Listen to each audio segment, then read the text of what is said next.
Bonsoir à tous et à toutes. Et ce soir, c'est l'épisode 9 des Podcastors.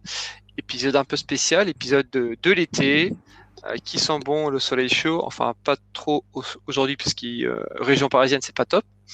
Mais voilà, c'est un épisode spécial, puisque aujourd'hui, nous avons un spécial guest qui est Kevin. Bonsoir Kevin.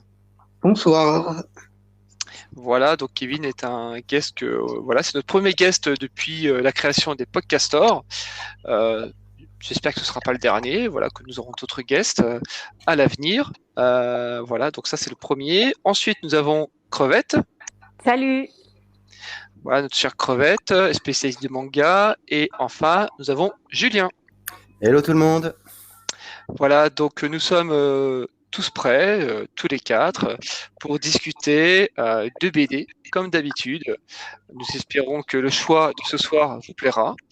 Et nous n'allons pas tarder, nous allons commencer directement avec Crevette pour sa rubrique manga. Je te laisse la parole. Alors, moi ce soir je vous présente le manga Shiruran, Shinsengumi Rikyom, que peut-être quelqu'un autour de moi y connaît ce soir. Oui, j'ai vu passer sur Insta pas mal de fois. Ouais, j'ai vu aussi qu'il passait pas mal sur Insta en ce moment. Bon, après il vient de sortir, hein, il me semble. C'est peut-être ça, oui, t'as raison. Ouais. Ouais. Alors, c'est un manga, c'est un seinen dessiné par Hashimoto Iji et scénarisé par Yumemura Shinya, à qui on doit le très bon, pour ma part, Valkyrie Apocalypse, qui vient d'ailleurs de sortir en animé. Donc, pour le moment, on compte 2 volumes en France dans la nouvelle maison d'édition Mangetsu, qui se fait bien connaître avec notamment les Junji Ito. Je ne sais pas si vous connaissez la maison d'édition. Non, pas du tout. Oui, j'en ai entendu, ça a beaucoup buzzé sur ça. Ouais. Ouais, bon, c'est cool hein, quand même qu'ils font les réimpressions là, des Junji Ito, parce que du coup, je peux les avoir. Ah, ça c'est bien les réimpressions. Ça, ouais. Ah ouais. Alors, contre 30 tomes au Japon, donc si vous vous lancez dedans, sachez que la série sera longue, hein, parce qu'elle est encore en cours. Hein. 30 au Japon, encore en cours. Ouais, mais c'est rien par rapport à un One Piece ou plus récemment un Kingdom, je pense, non? Ouais, mais qui sait, ça se trouve, ça ira autant que One Piece ou Kingdom. Hein. Pour l'instant, on est à 30, mais bon, on verra bien. C'est pas mal quand même, hein, pour ceux qui n'ont pas trop de budget, des fois. C'est vrai. D'ailleurs, on m'a offert récemment, j'ai gagné un concours où j'ai 9 Kingdom. Et c'est un peu le cadeau empoisonné, quoi. Ah oui, tu l'avais dit au dernier podcast. Ouais, c'est vrai. Comme ça, c'est pour les gens qui suivent nos auditeurs. Comme ça, si... C'est le petit fil rouge. Est-ce Voilà, que c'est de Mori Lira, ces 9 tomes qu'il a gagné? Ouais. Ça veut dire qu'il les a toujours pas lus. Bah, en fait, je l'ai toujours pas récupéré, surtout, en fait. Ah bon? Ouais, parce que en fait, la personne, en fait, elle habite en région parisienne et pour lui éviter de payer des frais de livraison, je lui dis, bah, à l'occasion, on essaiera de se capter sur Paris et je récupère les 9 tomes, quoi. Ouais, on n'a pas trop envie, quoi. Si. C'est un peu un acte manqué, hein. C'est vrai que c'est. Donc ouais, mais bon, fermons la parenthèse, je te laisse suivre. Alors, dans Shiruran, on est dans un contexte complètement historique, rempli d'action et de combats. Lors des premières pages du manga, on est jeté dans un futur où une journaliste, elle cherche quelques informations sur le Shinsengumi, et notamment sur Tishizo Hijikata, un de nos protagonistes. Donc on remonte le temps pour nous raconter son histoire, mais bien avant la création du Shinsengumi. Donc on va suivre toute son évolution, je suppose, hein, du début à la fin. Donc on rencontre une panoplie de personnages qui, je l'avoue, pour ma part, c'est encore dur à mémoriser, tellement il y en a. Cependant, vu le nombre de tomes, je pense que je m'y ferai au fur et à mesure.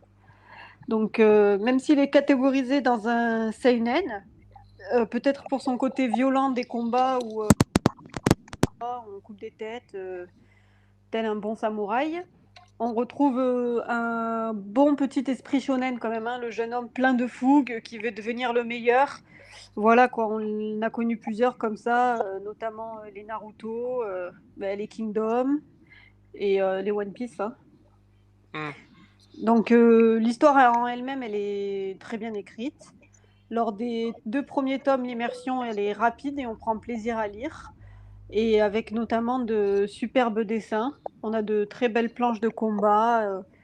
Enfin bref, dans l'ensemble, c'est vraiment plaisant à lire. Donc pour ma part, la lecture de ces 2 premiers tomes a été assez convaincante. J'ai bien envie du coup de savoir la suite et ce qui va arriver à notre jolie bande de sabreurs.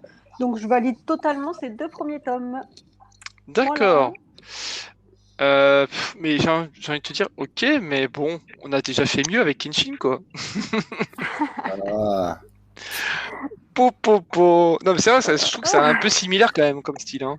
en fait, c'est un seinen parce que c'est très violent ou parce qu'effectivement, là, comme tu disais, ça peut se rassembler plutôt au shonen, en tout cas dans la personnalité du héros. Alors moi personnellement, quand j'ai lu que c'était un seinen, j'étais un peu choquée parce que je trouvais que ça faisait.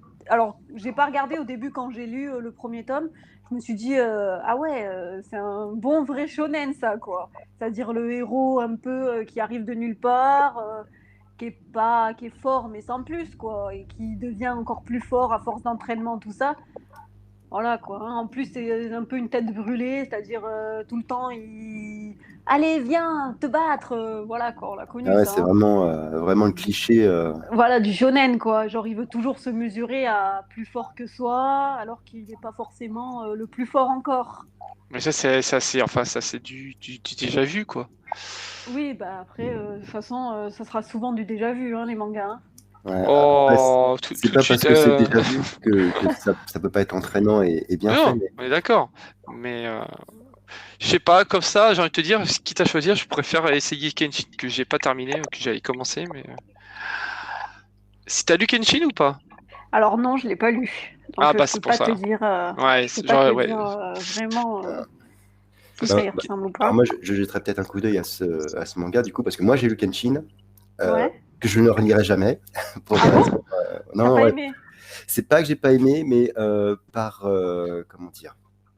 Bah, très, très simplement, hein, suite à ce qui s'est passé du Ah point de vue oui, de l'auteur, oui, autant je ne pour moi. cautionne plus son œuvre. Voilà, Ah d'accord, ok. voilà, Autant pour moi, oui. j'ai fait le choix. C'est un choix. Après, voilà, Ouais, bien sûr. on dira est-ce qu'il faut distinguer l'homme L'auteur et l'œuvre. voilà, voilà. Moi, j'ai Éternel débat. choisi. Hmm. Voilà. Et toi, Ouais. Kevin? Ben, moi, je suis pas trop manga, donc je découvre comme ça. Ça a l'air intéressant en tout cas. D'accord. Oui, oui, Mais non, j'ai mais lu c'est. que Berserk. Ah, Berserk. T'as lu Berserk?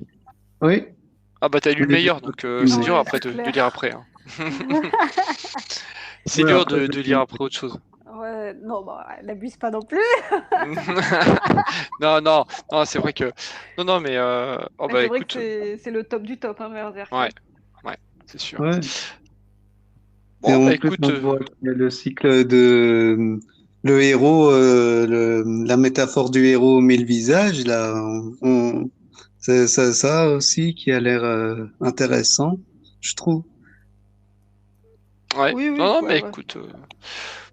Pourquoi pas? L'avenir nous le dira si ce manga a du succès. Bon, pour l'instant, ça va, hein. Je vois que les gens, ils adhèrent complètement, donc... Ouais, j'ai l'impression que Mangetsu, il y a plutôt des retours positifs Ah ouais, complètement, j'ai l'impression aussi qu'ils sont en train de se faire une bonne petite place, quoi. entre Ah bah c'est cool. leur manga de foot là, Ayoshi, je sais plus comment il s'appelle. Oui, c'est ça, oui, ouais, ouais, mais Et, j'ai lu les retours, il a l'air pas mal, hein. bah, moi, j'avais lu le premier chapitre Ah, qui était comment dire, disponible en librairie gratuitement. C'était un petit extrait. Voilà, c'était pas mal dessiné. J'étais assez surpris du dessin parce que ouais, c'était plutôt pas mal. Et puis, c'était effectivement assez dynamique. ouais, Moi, mais... dans genre manga de foot, effectivement, je suis très ancré dans Capitaine Tsubasa. Ah ouais, mais Bien sûr. la base. Mais effectivement, c'était pas mal. Alors après, j'ai lu que le premier chapitre, mais en tout cas, ça m'a fait une bonne impression, une bonne première impression. Ouais, j'en entends pas mal parler, mais du coup, ouais, je pense que bon, de toute façon, je le continuerai pour voir ce que ça donne avec le 3, 4, 5, 6 jusqu'à 30, quoi. Et on verra Ok. bien, hein. Ouais. Bon, très bien. Bah écoute, merci pour cette belle présentation. Mais je vous en prie. Et puis bah du coup, Kevin, je pense que c'est à toi. Tu vas nous présenter un comics, si je me trompe pas. Ah, ben, je vais parler de Secret Invasion de Bendis et Lenny Francis Yu. Et c'est un event que j'aime beaucoup dans l'univers Marvel. Je sais que beaucoup aiment bien Marvel, c'est pour ça que j'en ai pas, je l'ai pris avec les complots et tout ça qu'il y a dedans. C'est vraiment bien avec les Skrulls. Enfin, il y a du mystère et tout. Et on voit les conséquences de Civil Wars. C'est vraiment prenant. D'accord. Donc en fait, ça se passe juste après Civil War au niveau de la chronologie. Oui, hein. Ouais. Et il y a D'accord. les New Avengers entre-temps, si je me trompe pas. Oui, les New Avengers, je les ai de. Bah, c'est de Bendis aussi. Ouais, tout à fait. D'accord. Ouais, je les ai En, aussi les New Avengers. en termes, New en Avengers. fait, en termes de chronologie, ça commence avec les New Avengers. Après, il y a Civil War. C'est Et, ça. et peu de temps après, il y a une nouvelle équipe de New Avengers qui est formée suite aux événements de Civil War et C'est commence ça. Ouais. tout un arc qui va conduire à Secret Invasion. D'accord. Mais c'est quoi New Avenger? Genre, c'est des nouveaux héros? Oui. Alors, je sais pas, Kevin, si tu veux expliquer ou c'est d'eau, hein, sinon je peux m'y coller. Ben, il y a plein de choses qui se passent en plus de ça, avec Ah, le alors, Autofem, tout ça. en fait, de façon très très simple, Crevette. Alors, il y a les clips des Avengers, hein, Ouais, qui la ressemblent un base, petit là. peu à celles qu'on a au cinéma, hein, globalement, avec Captain America, Iron Man, Thor. Ouais. Et à un moment donné, ce qui va se passer, c'est qu'il va y avoir une grosse attaque sur cette équipe qui va conduire à sa dissolution. Voilà. C'est ça. D'accord. Voilà. Sans révéler ce qui se passe, voilà, l'équipe est dissoute, il décide d'arrêter. Sauf que le monde a besoin de héros. Et forcément, il y a quelque chose qui va se passer qui va conduire à la formation d'une nouvelle équipe qu'on va appeler les New Avengers. Voilà. De façon Mais très très simple. ça, on l'a pas dans le film. Ça, on l'a pas dans le film D'accord, ok. pour le moment, parce que, Ben, voilà, l'équipe des New Avengers, c'est une équipe qui effectivement était. En fait, l'idée, c'était de reprendre tous les gros calibres qui existaient chez Marvel à l'époque. Donc, on passe à une équipe où il y a évidemment Captain America, Iron Man, mais aussi Spider-Man, Wolverine, des personnages qui n'étaient pas du tout dans l'équipe. Donc, D'accord. voilà. C'est pas exclu que ça arrive dans les films, justement, avec ce qui s'est passé à la fin d'Endgame. Mais Ouais. voilà. Ok. Merci. Ah, c'est pas facile hein, de rentrer dans en plein milieu d'un run de Marvel. Hein. C'est toujours Ouais, pas ouais, facile. tu Il y a un m'étonnes. avant, un après. Ouais, c'est dur. ça fait peu des conséquences et ça remplit les événements. Mais alors, en quoi Secret Invasion est une référence en comics Marvel, Kevin? Ben, ça fait des références sur les envahisseurs. Là, ça s'inspire de ça. Ça a été dit dans le comics, en tout cas. Et ça nous montre on a peur d'être infiltré par des gens venus d'ailleurs, les Skrulls. Et c'est quelque chose qui nous effraie, hein, que ça, dans la vie aussi. Mhm. D'accord. Et donc, du coup, Euh, il y a un début, il y a une fin de ça? oui, il y a ça se termine ça se termine, voilà, on voit après, on voit qu'il va y avoir une suite avec ce qui va se passer après, mais je veux pas spoiler pour Mhm. éviter.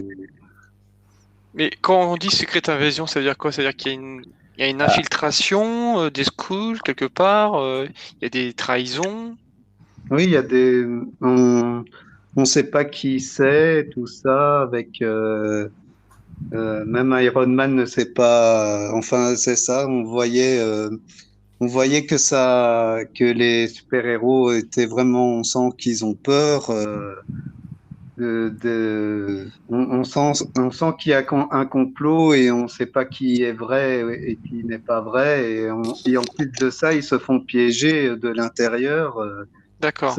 Ils infiltrent le gouvernement et tout ça. Et pendant la Civil Wars, ils en ont profité. Et voilà. Ouais. Après, pour ceux d'entre vous qui suivaient les films Marvel, en fait, cependant va arriver côté Disney Plus et autres, puisqu'il y a une série Secret Invasion qui est prévue sur Disney Plus. Ah ouais? Oui, oui, tout à fait, oui. Et par rapport aux Skrulls, en fait, ils apparaissent dans Captain Marvel, pour ceux qui l'ont vu. Oui, Ah, oui, alors, effectivement, oui. oui, je l'ai vu, mais non, Mais, je me rappelle pas quoi. En fait, il y a des extraterrestres qui sont métamorphes, qui donc, peuvent changer Ah oui. d'apparence. Oui, oui, ça me dit quelque chose maintenant. Et voilà. Donc, comme l'a dit Kevin, effectivement, il y a toute cette ambiguïté de savoir si les personnes sont ce qu'elles sont, ou ce qu'elles paraissent être plutôt, qui crée une espèce d'ambiance et de tension entre les différents personnages.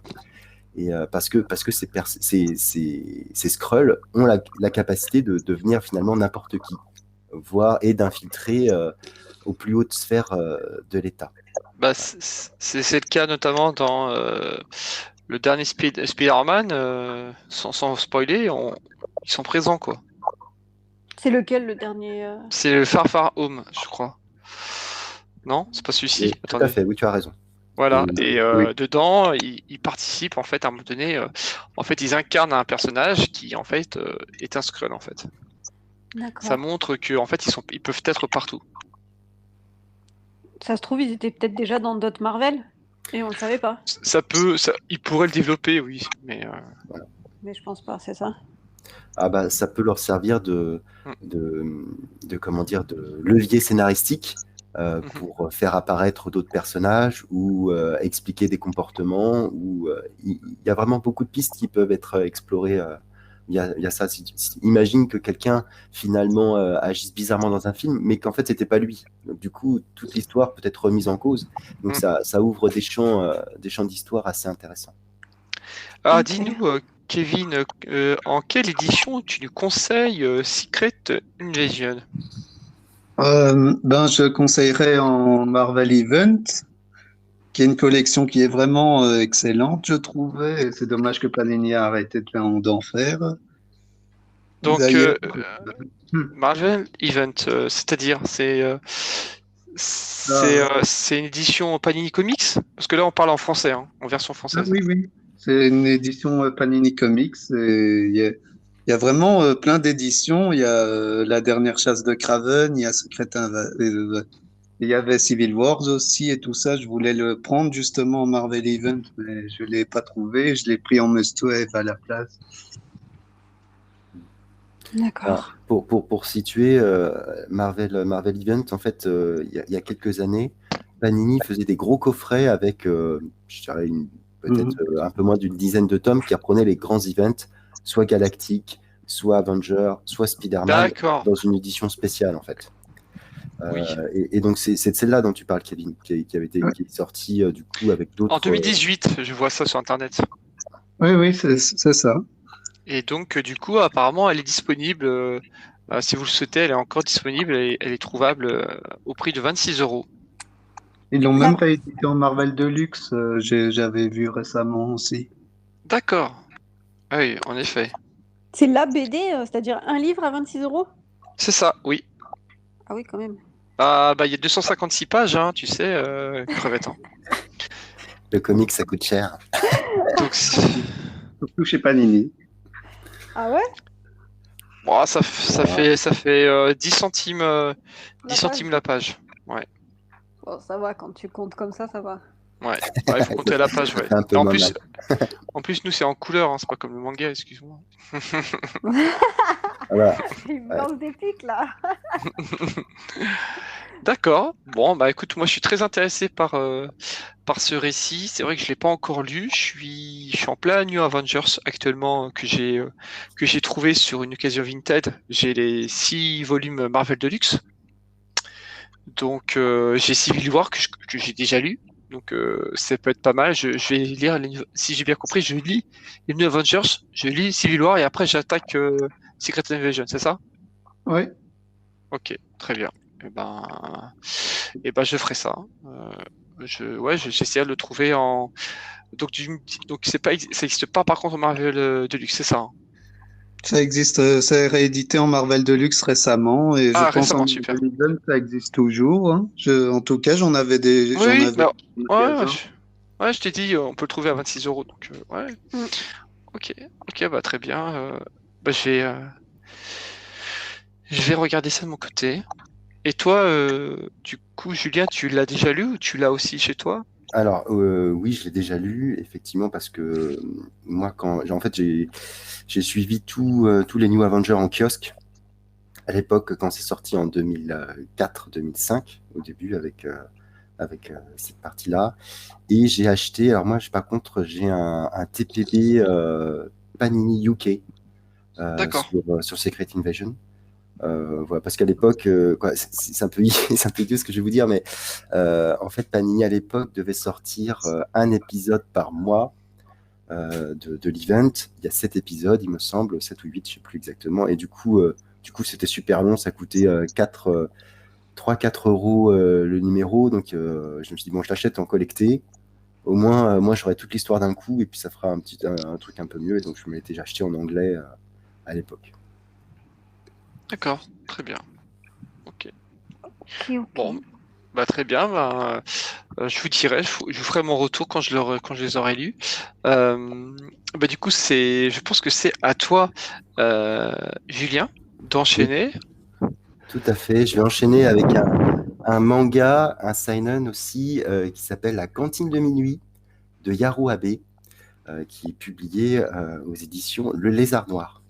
Alors, là, c'est un seinen de gastronomie et de tranche de vie.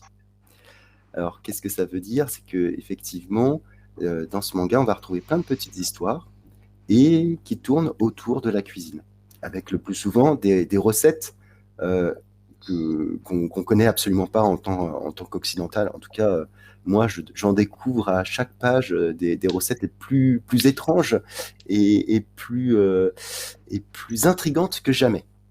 Alors, c'est un manga qui a commencé en 2006, qui compte actuellement au Japon 23 tomes et qui est toujours en cours. Il a été Oui. publié en France en 2017 dans une édition double donc qui fait aux alentours de 300 pages, on va dire 300 pages. Ah, quand même, hein. Ouais. Qui C'est reprend. énorme pour un manga. Alors, c'est un volume double, en fait, c'est comme si tu avais une édition perfecte ou autre en termes de grosseur, donc c'est effectivement assez gros. Ça coûte 18 euros le tome, donc c'est pas 18 € pour 300 pages? Ouais. Ouais, moins cher Ah, que toi, c'est d'eau. alors déjà, c'est pas mon Secret Avenger, c'est chez Kimi. Ok, on se calme. Mais ah ouais, effectivement, Ouais, c'est pas c'est cher, quand même. 300 pages. Ouais. Ouais, mais c'est quand même 18 euros, c'est quand même un budget, quoi. C'est vrai que c'est Oui, pas. pour un manga, c'est un budget par contre, ouais. Et donc, ça, c'est sorti en France en 2017. Actuellement, il doit y avoir. Moi, j'ai le tome 5 là en main. Je sais pas combien il y a de tomes qui sont sortis, j'ai pas regardé, mais bon, il doit y 9. avoir 9, voilà.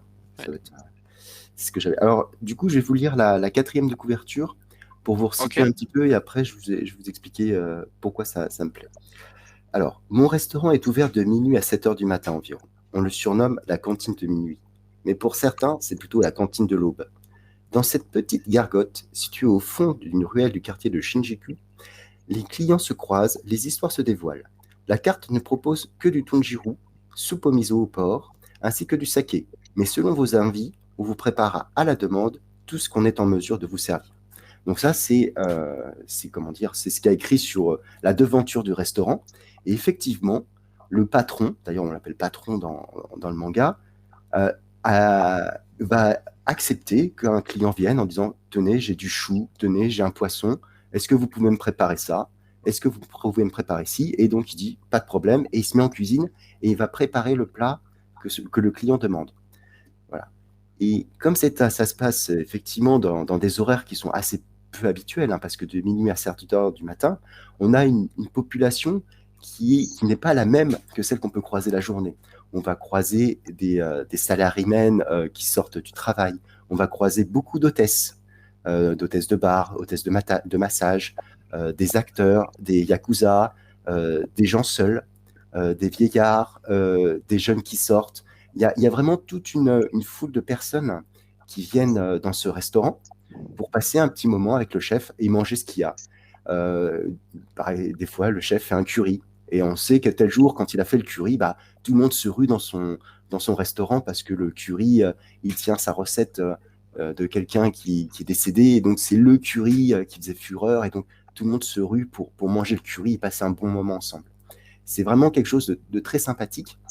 Il y a vraiment une ambiance qui est assez intéressante dans ce manga. Alors, je ne vais pas vous cacher que les graphismes ne sont pas terribles.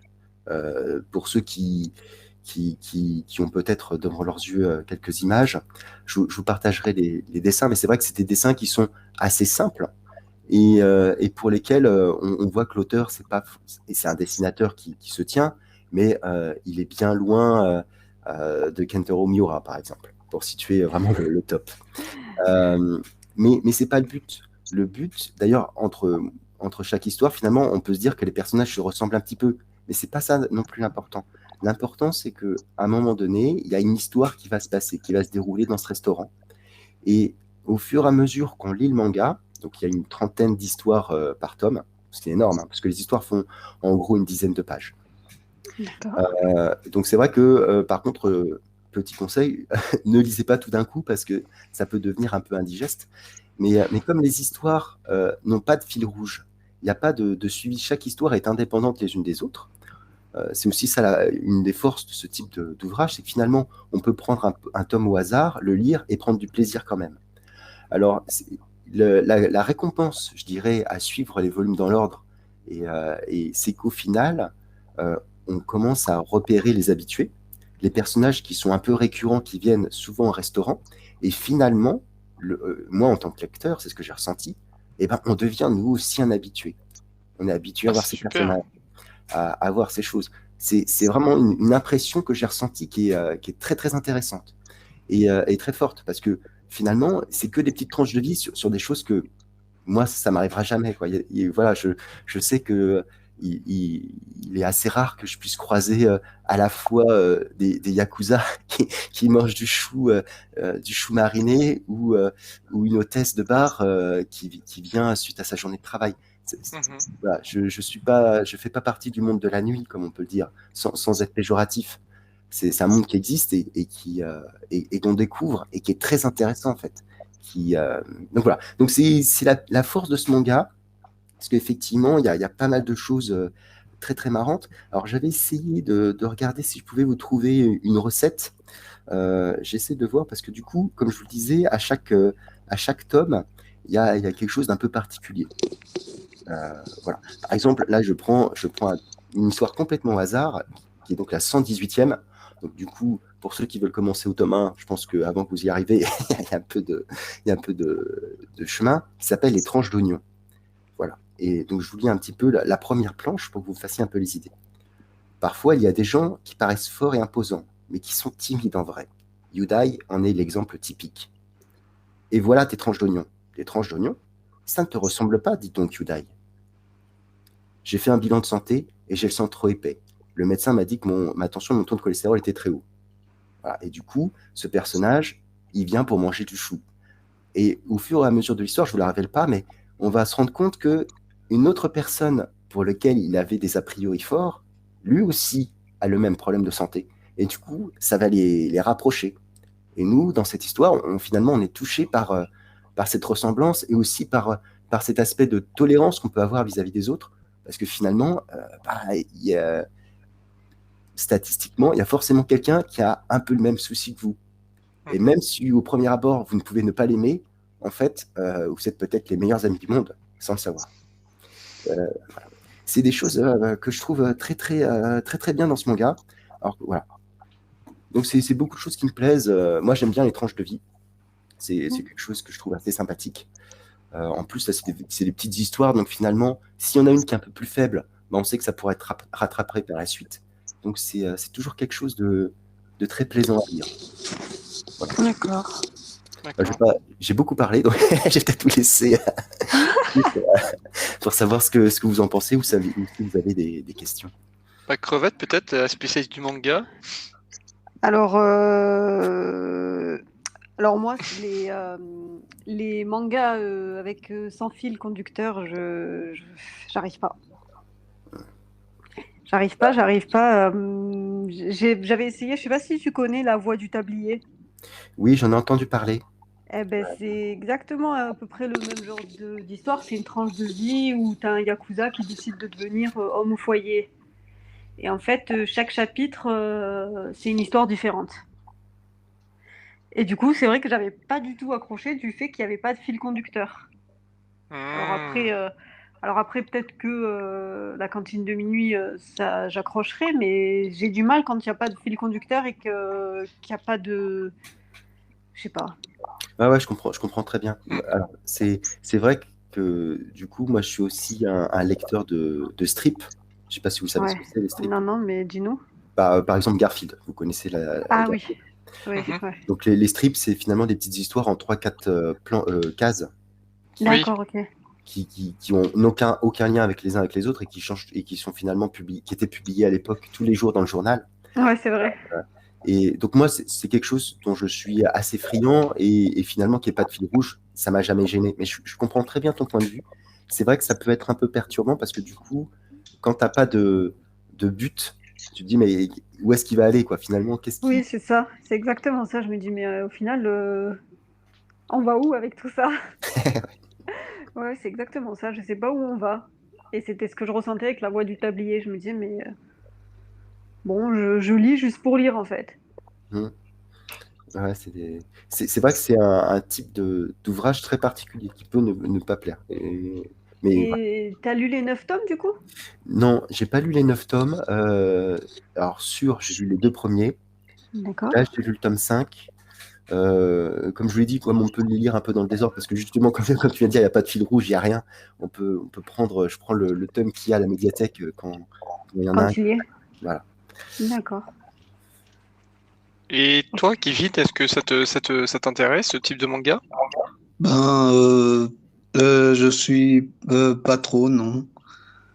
C'est pas ton style. T'es Non. plutôt.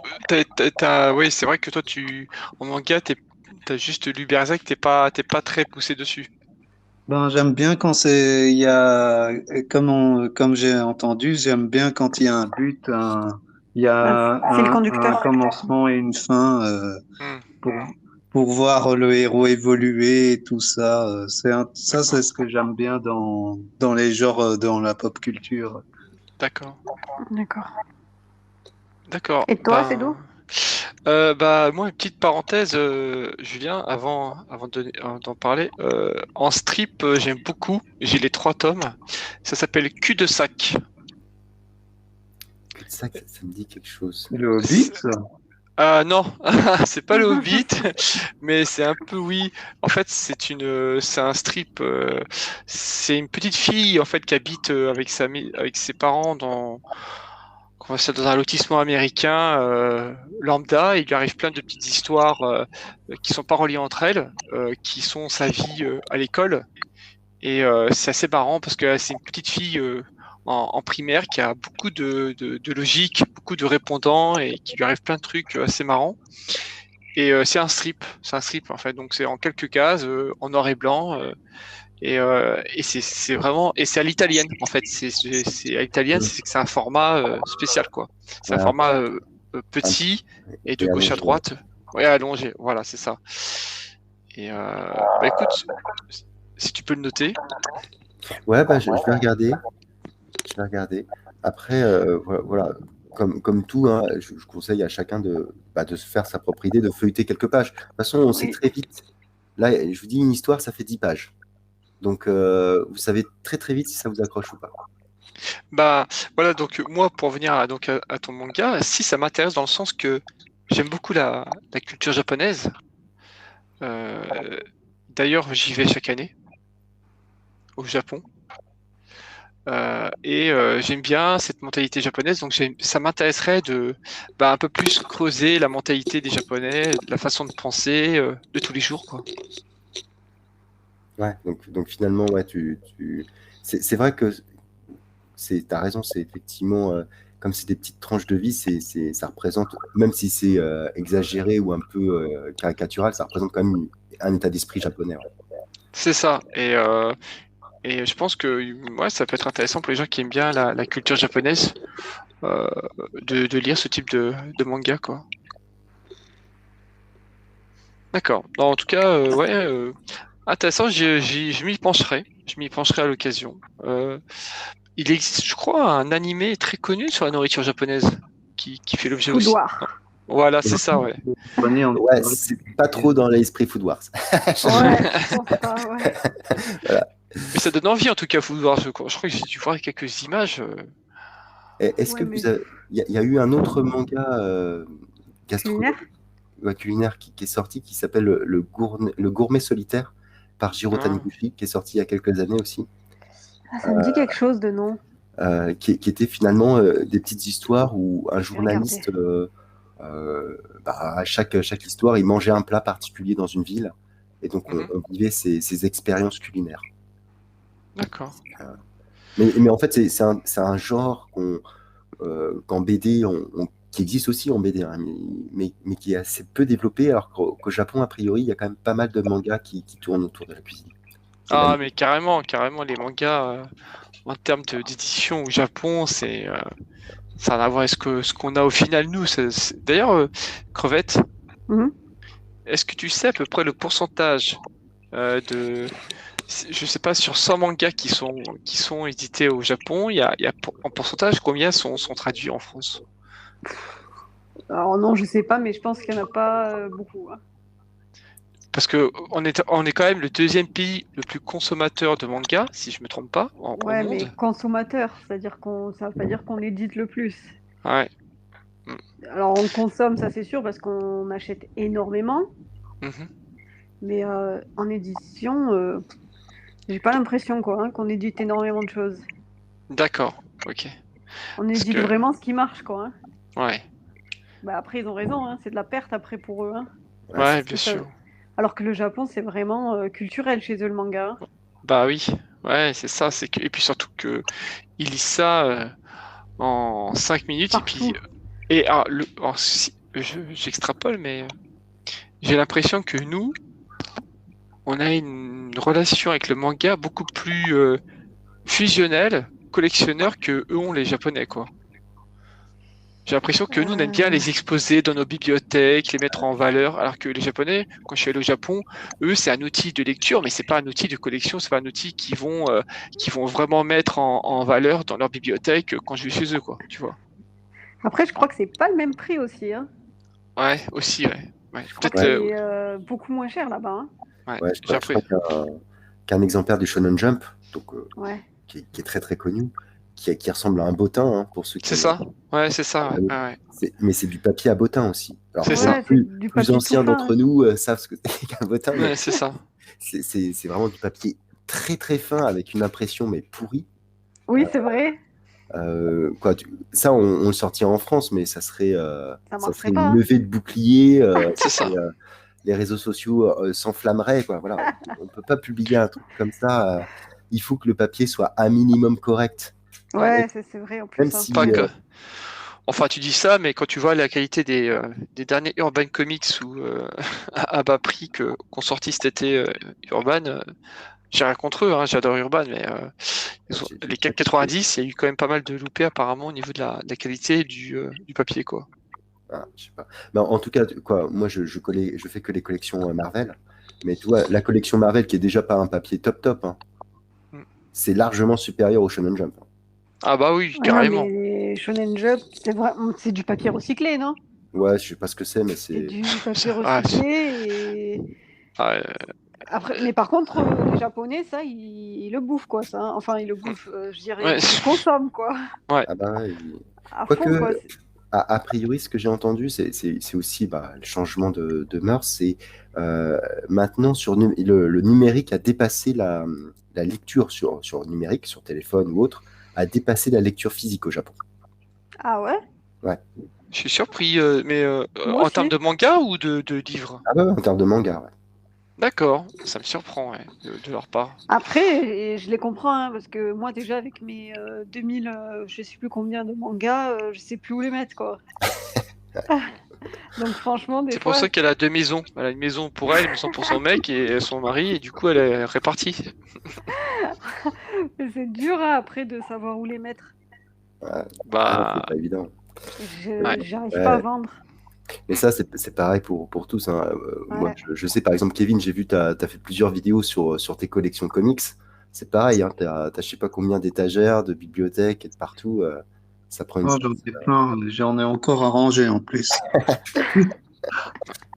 Ouais, ça c'est le problème qu'on a beaucoup effectivement. On consomme, puis on stocke, on a du mal à revendre en fait. Moi j'essaye de faire du tri quand même récemment, de me Ah dire ouais? si j'ai en fait je connais beaucoup de gens qui lisent, qui achètent et qui partent du principe ils n'aiment pas revendre.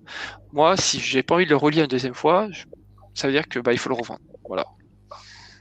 Par J'ai jamais exemple, rien revendu, moi, hein. ouais. Bah ouais parce que t'as envie de relire peut-être. Mais non, je sais pas, je Ah pense bah il faut que... c'est que t'as Je pas sais le pas. réflexe. Tu te dis pas, il faudrait que je revende. Bah, après, c'est beaucoup de nostalgie aussi. Tu sais, les mangas de Ouais, Ouais, mon enfance et bien tout, j'ai sûr. du Ouais, mal, ouais. quoi, à m'en c'est. séparer. Je les Ouais. relirai pas parce que c'est nunuche, jusque pas possible, Mais mais tu revends pas les mangas que t'aimes pas? non, j'ai jamais rien revendu, Même ceux que t'aimes pas? même ceux que j'aime pas. Ah ouais, d'accord. Ah non, c'est pas possible. Là, j'ai lu récemment des comics, par exemple les comics de Joe Hill, le fils de Stephen King, qui a fait The Plunge et Basket Full of Heads. C'est deux comics d'horreur. Bah, j'ai lu, j'ai pas aimé, j'ai revendu. Voilà. Comme ça, j'ai fait plaisir à une personne qui était intéressée et ça lui a fait un prix soldé à 50%. Et voilà quoi. Ok, Moi, ça fait. ben, j'arrive pas. Ouais, Voilà, je peux comprendre. c'est pas évident. Je l'ai aussi, mais je l'ai toujours pas lu. Ah. Bah, tu me Ouais, diras ce que t'en penses, Kevin. ouais. Euh, Il y ouais. a ça aussi, finalement, t'achètes et puis tu le gardes dans un coin La fameuse palle. de ta palle. Ah ouais, bah alors là, moi je préfère même C'est pas en du parler de celle-là. plaisir. C'est comme ça. Bon, bah écoutez, moi je vais. C'est à moi de terminer nos reviews. Ah, attends, ça fait, Ouais, ça fait un écho là. ouais, Ça ça peut fait se double terminer. voix. Et là, ça va mieux? Ouais, c'est stabilisé. Super. Donc, connaissez-vous les 5 terres en Italie? Non. Alors, Je les avais vus dans les magasins, mais j'ai jamais feuilleté tout ça. Alors, en fait, les 5 terres en Italie, si vous voulez, c'est 5 minuscules villages de pêcheurs qui offrent des paysages culturels, des sentiers pédestres magnifiques en bord de mer. Donc, c'est des villages très colorés. Vous avez peut-être dû voir ça dans des guides touristiques ou dans des agences de voyage. En fait, on voit en bord de mer des villages italiens avec plein de maisons de différentes couleurs. Et ben ça, c'est les 5 terres. Et en Alors, fait, figurez-vous que si tout se passe bien, au mois d'août, je compte y aller au mois d'août, en fait. Non, on Et te le souhaite, hein. On te le souhaite. bah, C'est bien. j'espère. Apparemment, le gouvernement préconise de ne pas aller en Espagne et au Portugal, mais ils disent rien sur les Italies. Donc, ah bon, moi je voulais aller en Espagne. ah bah non, là, je peux te dire qu'ils déconseillent. Après, c'est un conseil, c'est pas une interdiction, mais donc du coup, alors pourquoi je vous parle des 5 terres? Non pas, je vais pas vous parler de mes vacances, mais mais en fait, je vais vous parler d'une bande dessinée qui s'appelle Les 5 terres. Voilà. roulement de tambour, tout ça. Quelle coïncidence quand même. Quelle coïncidence. C'est fou. Mais ils se sont inspirés des 5 terres en fait, parce qu'effectivement c'est une BD qui va se passer avec 5 terres quoi. On va arrêter.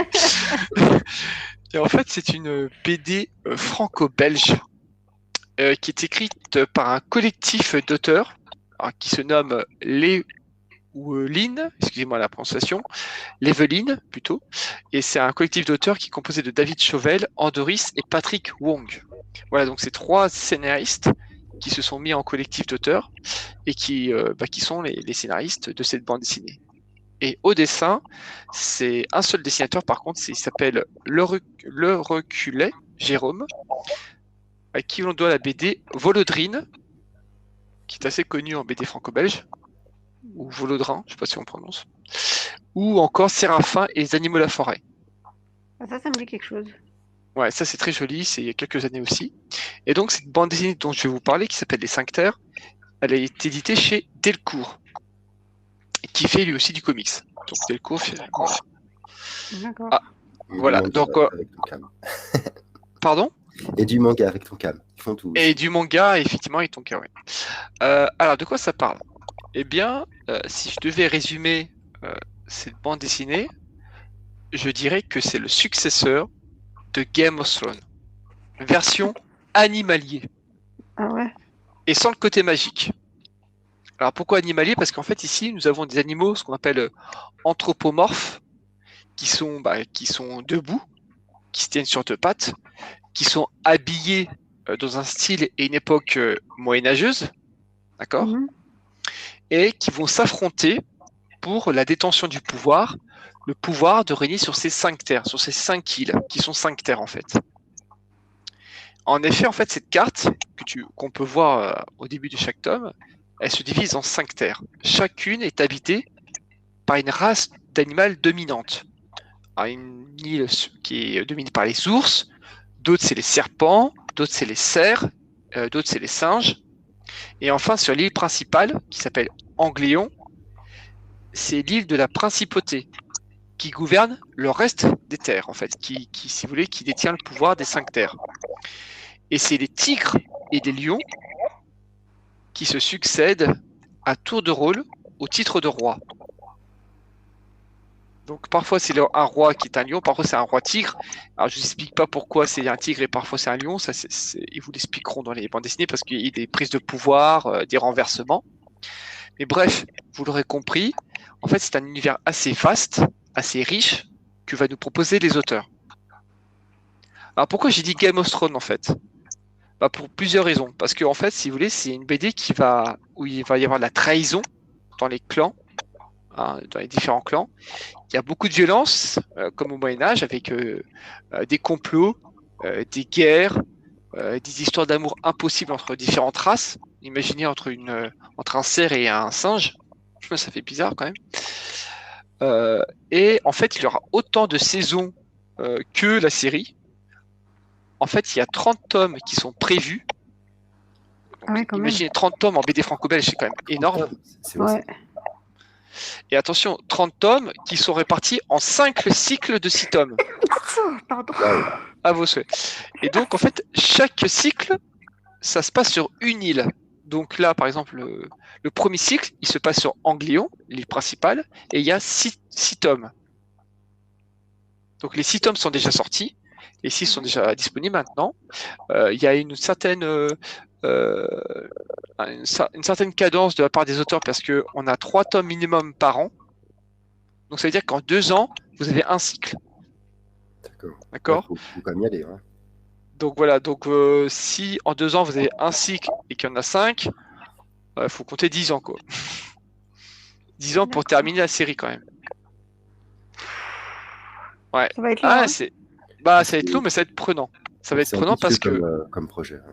Ouais, c'est incroyable parce que moi j'ai lu le premier cycle qui s'est terminé en 2 ans avec 6 tomes et la fin elle finit en apothéose parce que déjà l'histoire elle est super bien écrite, elle est cohérente, les dialogues ils sont finement ciselés, t'as des morts à chaque tome, ça j'adore ça.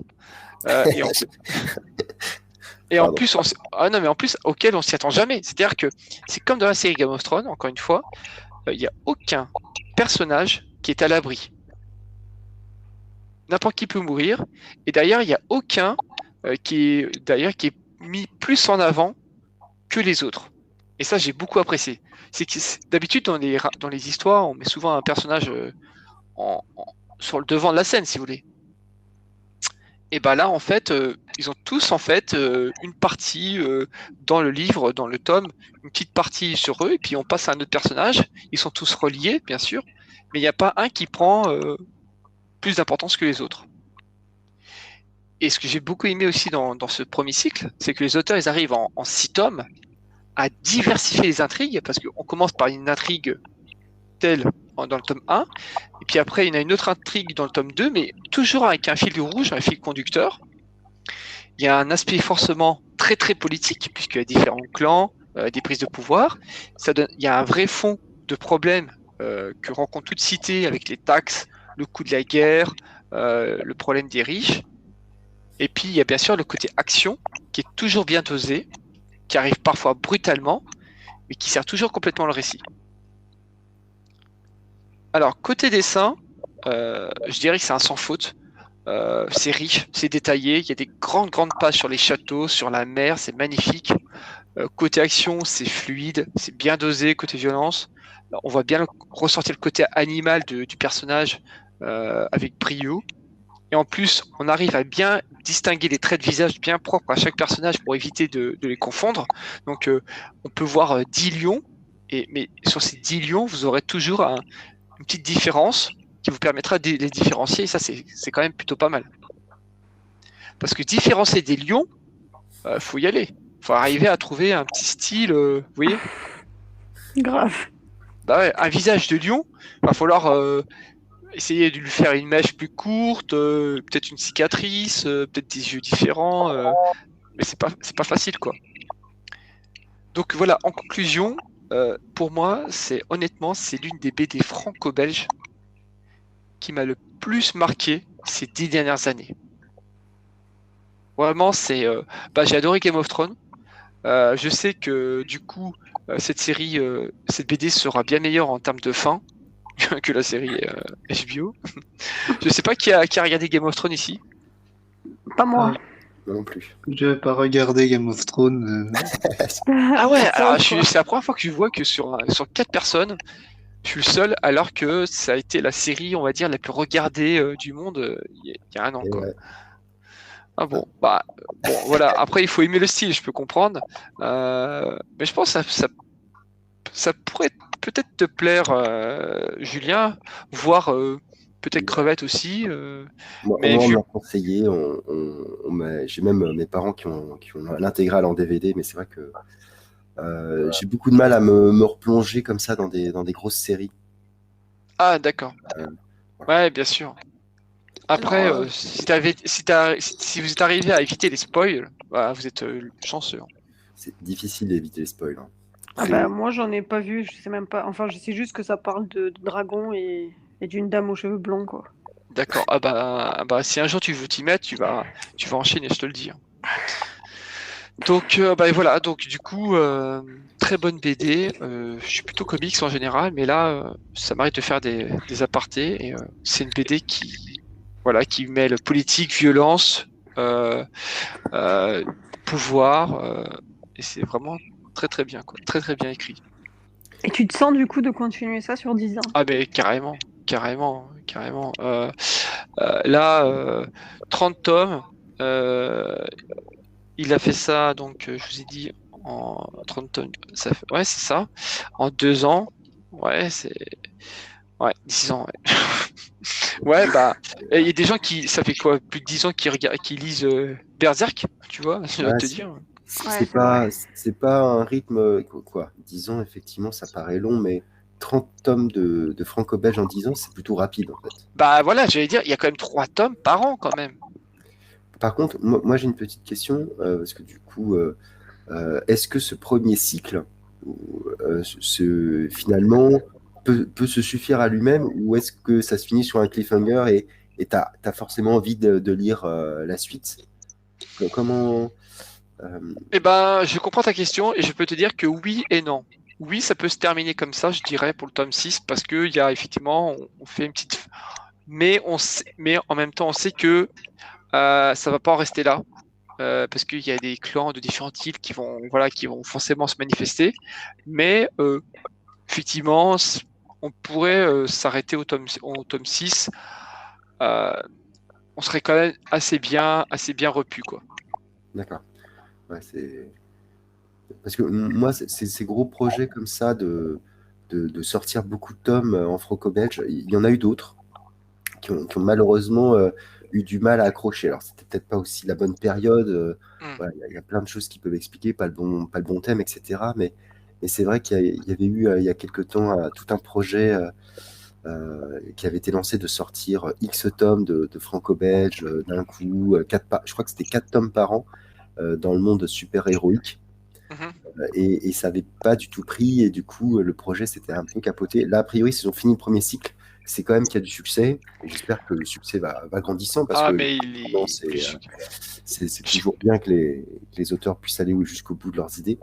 Ah, mais le succès, je peux te garantir que dans toutes les librairies que je vais et à la Fnac et puis sur les réseaux sociaux, entre le bouche à oreille et la force de frappe de Delcourt, parce que c'est quand même Delcourt, c'est pas n'importe qui, euh, ça marche de parfait. Je vois pas une seule critique négative, quoi.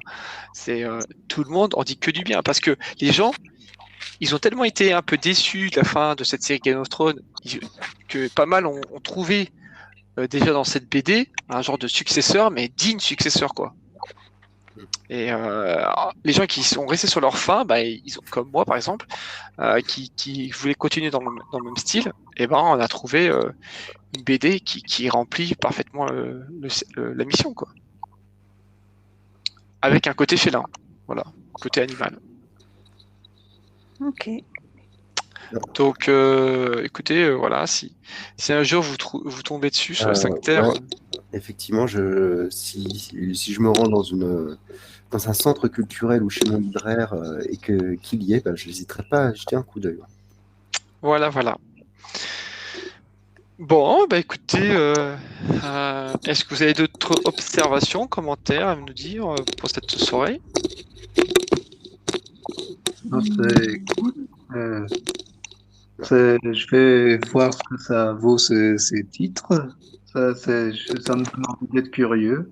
Même si je suis pas un grand fan des animaux anthropomorphiques et tout ça, c'est pas un truc qui m'attire, mais si c'est de l'heroic fantasy comme ça, je suis bien tenté. Ouais, bah écoute, j'espère avoir ton retour dessus et on sait jamais, hein, peut-être que tu seras comme moi, tu voudras continuer la suite et pas t'arrêter au tome 1. Voilà. Très bien. Eh ben écoutez, je pense que je vous remercie encore d'être là ce soir. Je remercie aux auditeurs qui nous ont écoutés jusqu'à maintenant. Sachez qu'il y aura peut-être un podcast de nouveau cet été léger.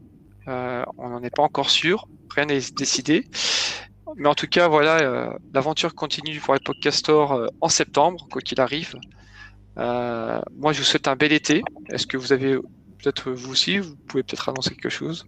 Oui, oui, effectivement, t'as raison. On se joint à toi pour souhaiter à tous un très bon été et, et de bons congés pour ceux qui en prennent.